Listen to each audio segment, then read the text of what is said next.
everyone, welcome to our next lecture on project management. This is PERT technique. Before you jump to PERT technique, please go through previous lectures on network diagram, CPM, GART, and you have to have a clear concept of what critical path is, what is network diagram, and what is CPM. Right. And before going to PERT, please open your laptops with MS Excel or take a pencil, pen or something like that, scale and a calculator. You desperately need a calculator for this particular topic. It is not that difficult, but I don't recommend you people to do calculations by mouth. It might be a little difficult for you, and you need to download a table of z values and standard deviation. Probably I will put it on the WhatsApp group. I hope you are ready to take the next step. Let us dive into the world of PERT chart. So PERT was basically created for US during World War time to basically launch missiles and for developing missiles. So it actually made the project 2 years ahead of schedule. So basically what is PERT? PERT is almost about probability. What is probability? Probability is something, I give you an example. We might have learned it in our 8th, 9th, 10th. I think in our state it starts from 7th. So if I toss a coin, what are the chances of head falling or what are the chances of tail falling? 50-50, right? 0.5, 0.5. Any probability, if you do the sum of all possibilities, it will be 1. Right? It is about managing probabilities. What are the chances of this happening and this not happening? Right? And it involves many simple statistical methods. So most of the times people do PERT and CPM together, and though they have some similar characterizations like having same network diagram, etc., there are few differences. As we discussed, CPM is having deterministic times and you need to know how much time will that particular task take. CPM has one single time estimate. So if I say tiling, it takes 2 days. That's what CPM says.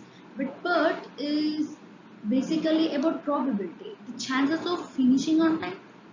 What if it is late? How late can it be? What if it is early? How early can it be? So it considers 3 times: early time, most likely time, and late time.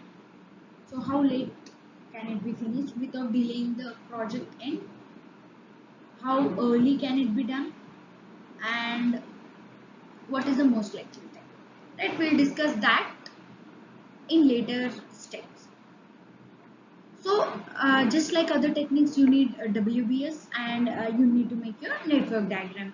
If you don't know how to make network diagram, please go back and refer making network diagram and basic CPM before you start with PERT.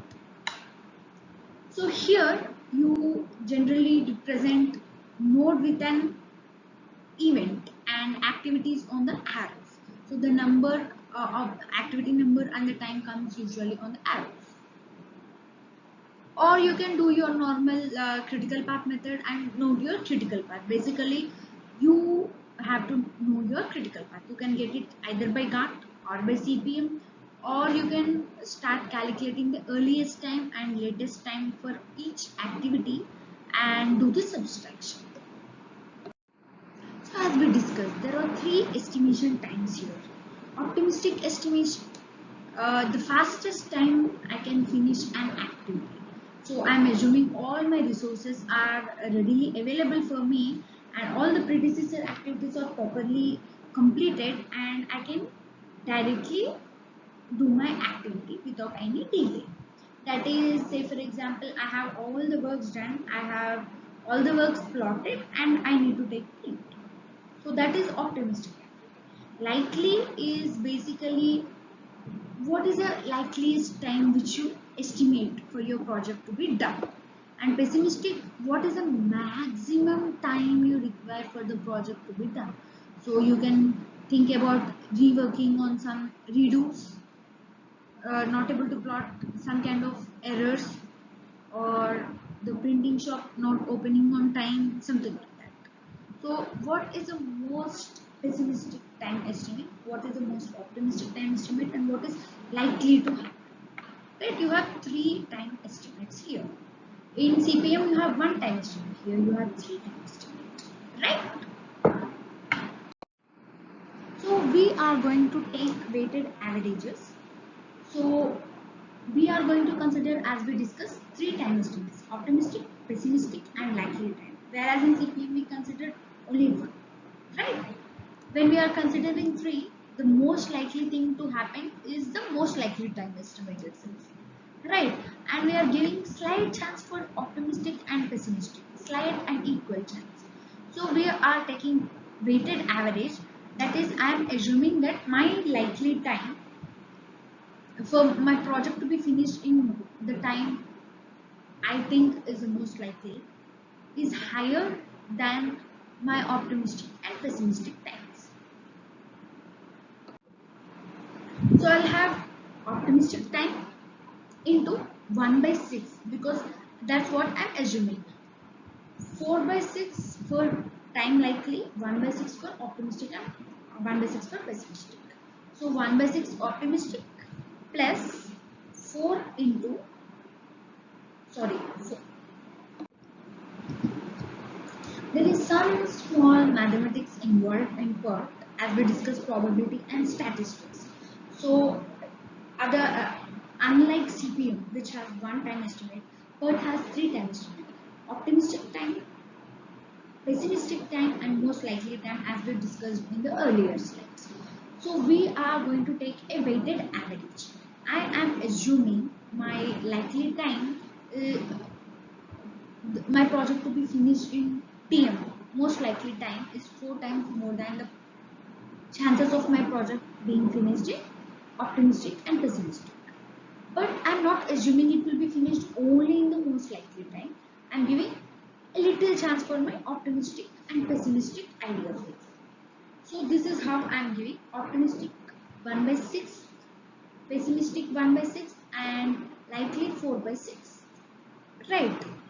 So basically what I'm doing, I'm taking 6 as an average. So 1 optimistic plus 4 likely plus 1 pessimistic divided by 6. That is my estimated time. Right. So basically giving more weightage to the likely is because my chances of getting likely are more, and this will basically keep my PERT not too much inclined towards either optimism or pessimism. Right. According to the statistics and probability theory, there is something, a topic called standard deviation, which is represented by the sigma, and which is the variation from the mean. Mean can be either simple average or weighted average, as we took in the previous example, right?